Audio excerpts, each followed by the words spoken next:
Ready. আসসালামু আলাইকুম ওরহমতুল্লাহি ওবারাকাতু। আজকে আছি হচ্ছে গাজীপুরের শ্রীপুরের সাতখামাইরে রেইন ফরেস্ট রিসোর্ট। তো ঈদের দিন আসলে দেখতে আসলাম। অনেক আগে আসছিলাম, এখন দেখি মাশাল্লাহ অনেক সুন্দর হয়ে গেছে। প্রত্যেকটা গাছের মধ্যে ফলে ফুলে ভরা। দেখেন, একটু শেয়ার করি, একটু দেখাও। এই যে এই পাশের সামনে যেটা, এটা হচ্ছে সুইমিং পুল, গাছ দিয়ে ঘেরা হয়ে গেছে। তারপর ওটা হচ্ছে মেইন ডোর। আর সুইমিং পুলের অপর পাশে আছে কিছু কটেজ। আর এদিকে হচ্ছে এই যে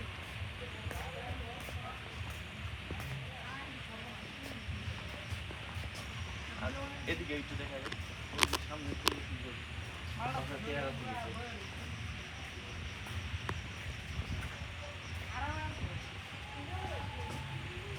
ছোট গাছে জাম্বুরা, হ্যাঁ, হুম। গাছ বড় হইলে হয়। তারপর আসলে ক্যামেরাম্যান আছে, সাথে আছে অমি মামা, মামারে দেখাও। তারপরে আমার সাথে আরো কিছু মামা আছে, আমরা সবাই আসছি একসাথে।